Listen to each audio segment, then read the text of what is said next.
Hi guys! Today we will have a closer look at another personal favorite of mine, the T57 Tier 2 American SPG. This was one of the first machines I did drive when I started playing, and looking back I did not realize for quite some time what a great little machine this is.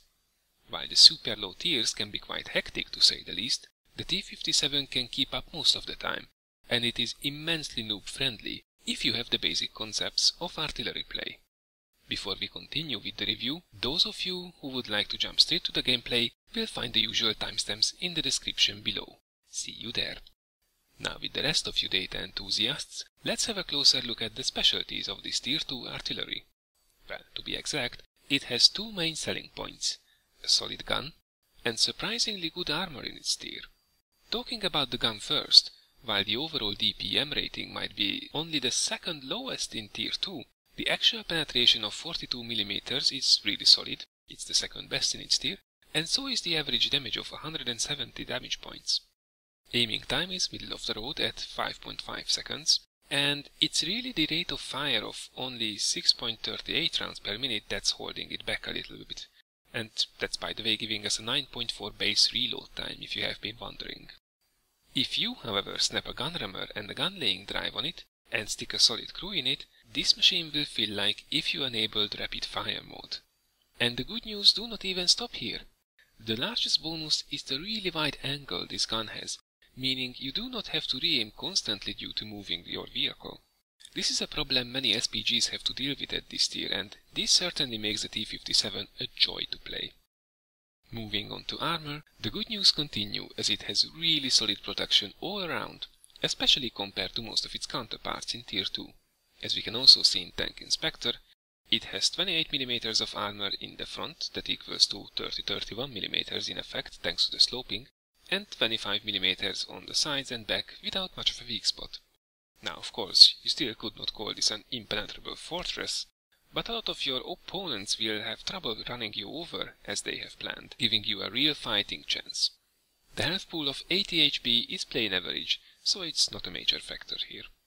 Looking at the mobility, it is definitely one of the fastest ones with a top speed of 50 km per hour, while hull traverse at 20 degrees per second and gun traverse at 14 degrees per second are plain average. View range is average as well at 320 meters, but the signal range is excellent with 650 meters at Tier 2, starting a long line of excellent radios in the American SPG tiers. Regarding equipment, I did use gun rammer, gun laying drive and camo net, and I would also suggest to roll with this setup. As for crew skills, I did not have any at the time of the recording, but I would suggest to start working towards Brothers in Arms first with everyone, and then followed by Sixth Sense and camo with everybody else. So overall this is a really nicely balanced machine with a really comfortable gun, ample protection, and best of all, there is no catch. It is a good place to start if you want to try out SPGs, but it will also make you want more of this artillery line if you are already a seasoned arty player.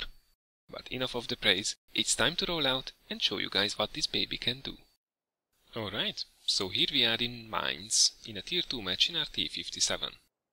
It's a standard battle, and we are starting from the south, so I will assume my usual position, starting from here, which is just here, beside this little tower behind the bushes. As just with TDs, I can benefit from shots on the hill, on the little village to the right, and if I reposition myself slightly, even on the little island. So first we will pre-aim here on the hill to catch the first arrivals, and here we go. First customer arrived.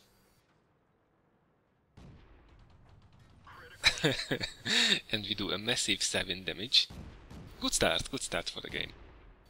But we should be able to correct that one quickly. That T60 is really unhappy right now.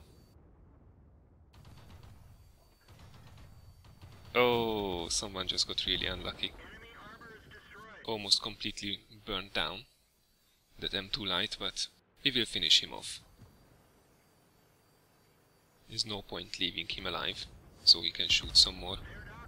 Oh, that was a good one, so that's a really good start. Already 3 kills. and that medium one got obliterated really fast.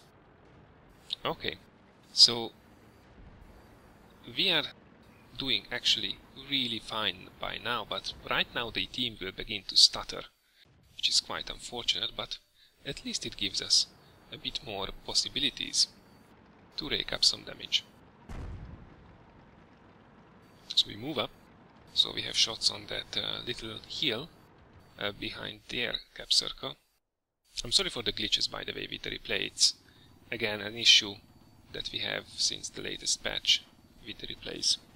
And it's not the end of the world. Okay, so there are a couple of guys hiding over that little island. It's tricky to get shots on that ridge. We see they take some fire, but that one misses.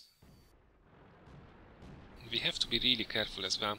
When playing RT, you have to keep an eye on the map, otherwise you will just get raped by light tanks. Ready to fire. Target unlocked.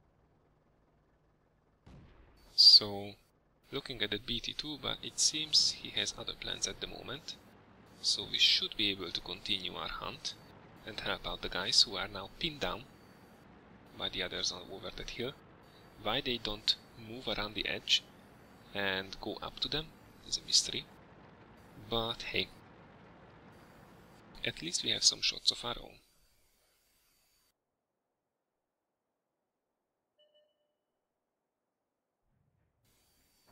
Okay, we didn't wait, we just took a speculative shot.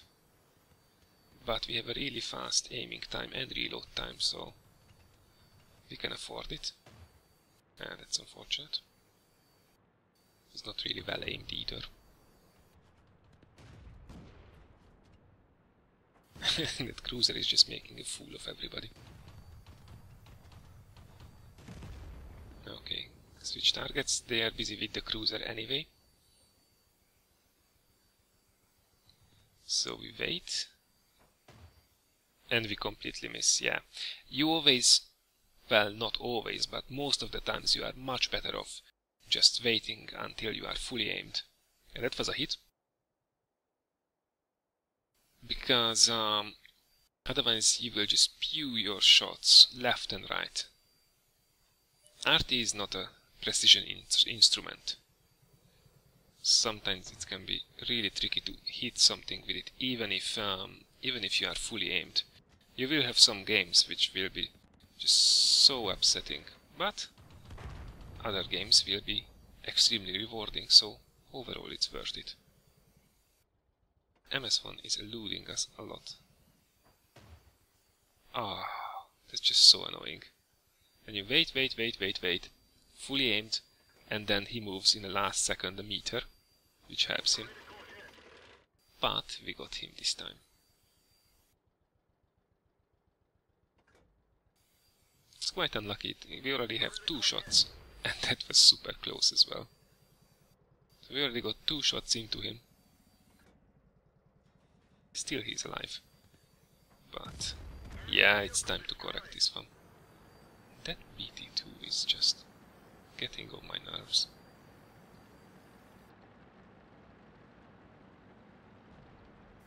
Come on guys, he's on 2 health. Yeah, seems like BT2 got tired of this cat and mouse game.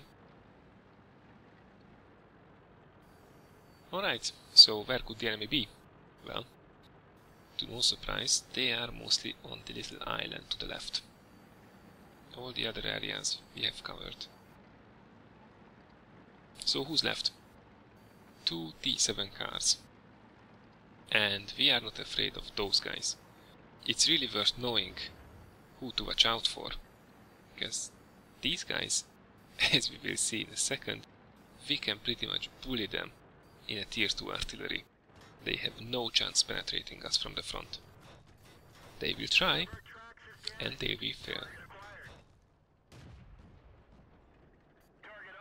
We are just not afraid. Oh no, they took our track, so what will we do? Okay, so he moved out of sight. That's okay.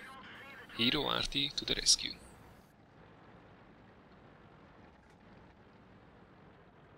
I mean, you couldn't really say that you can do this without being punished for it in many of the arties.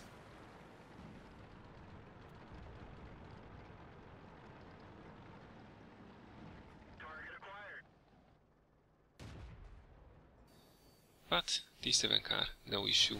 Panzer 2D, no issue. And a few of them who are just doomed. And unfortunately, his misery is prolonged. Gets stuck on 2 health points. But we can help him out. Not bad, not bad. So that was a fun little game, resulting in Ace Tanker, Cool-Headed and Stark's Medal awards, combined with a solid 600 base XP and almost 11,500 credits earned with a premium account. While the overall damage done was not that massive with just shy of 400 points, it was good enough for 3rd place from both teams in terms of damage done. We got 2nd place for most XP earned, and we did tie with that Panzerjäger 1 player for 1st place in terms of vehicles destroyed, as we both scored 5 kills each. He certainly had a great game as well. In total, we did score only 10 hits from the 22 shots fired, which could be better, but SPGs will throw you sometimes, and with such a fast rate of fire, you can afford to take more speculative shots as well than you would be able to do later on.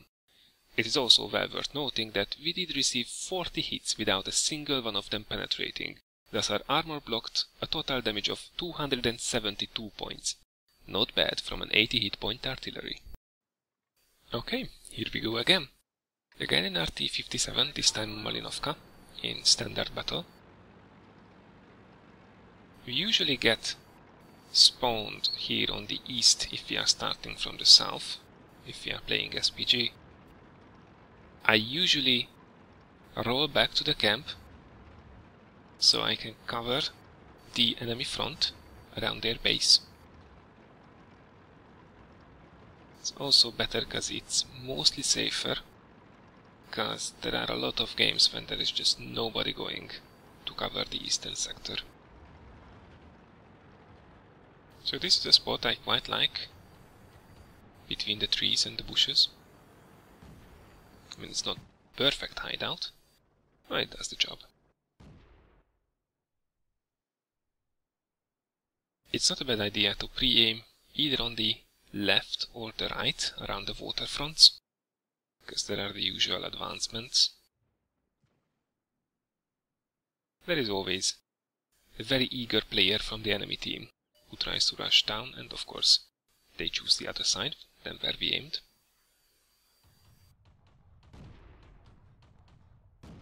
T2 medium generously stopping in front of the enemy team, well, in front of our team,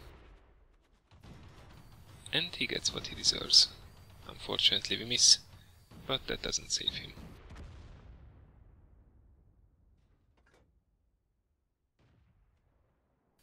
So, back to our original position.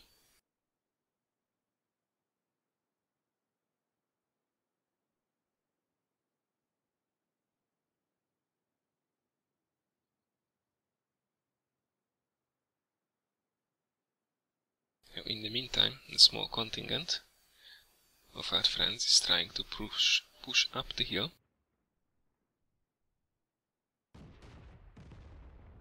There is a cheeky T-18, completely forgets to get back into cover after firing, and we thank him for that.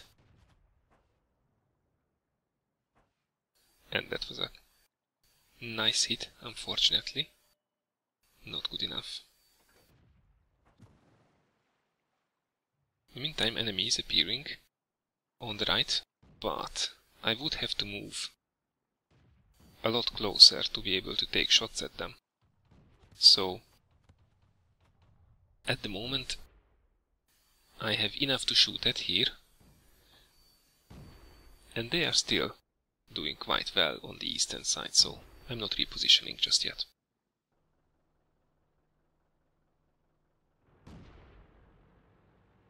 Come on.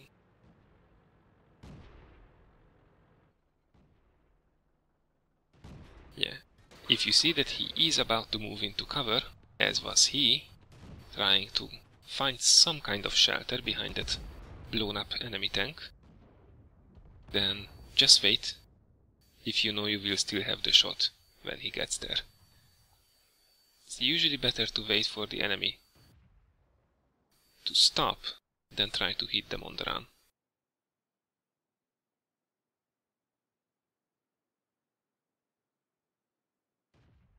So where is that enemy T-18? In the meantime, the guy is fighting it out on the eastern front. Okay, T-18 has just made his move, taking a very brave approach, if a bit foolish one. And he gets away with it. Going into submarine mode.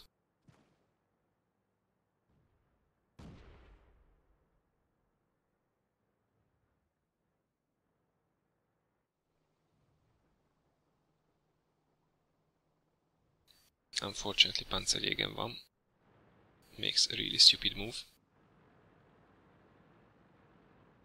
trying to go and flank the T-18 from above, but as he gets closer, he gets spotted, and then the whole enemy team, camping on the opposite side, is just shooting him up. And there is somebody who slipped through, so that's exactly why you have to watch the map. So he's still busy with the Panzer 2D, gives us enough time to aim. Threat eliminated from one side, but T-18 is still pushing hard. And oh, looking at the map, we just eliminated our last line of defense, so quickly have to aim. I like to use auto aim when trying to shotgun with RT. It helps. Aim, aim, aim. He stopped, we have to take the shot. Whew, we are lucky. That could have gone either way.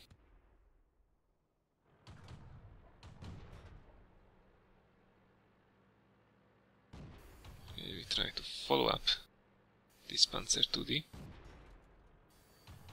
In hindsight, we could have taken this shot.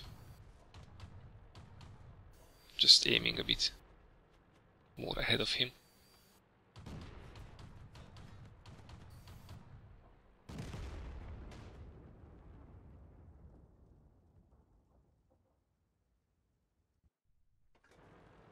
So almost everybody is moving up, and we do as well, so we can continue to support.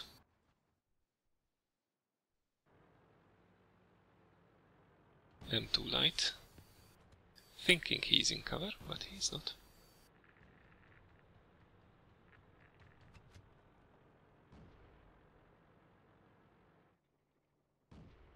Ah, he's... Ooh, and again, look at the map. BT2 did just sneak up on us, but he's not pushing straight away, so we have enough time to pre-aim on that corner, which is very generous of him. It helps a lot. And of course he chooses to come out on the same spot, allowing us to take the third kill. Yeah, don't do that if you are going RT hunting.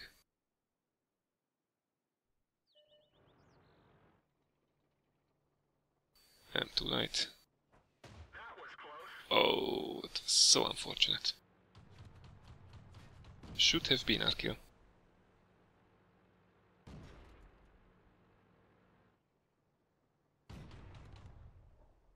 And we will not reach him there, but T60 still up for grabs.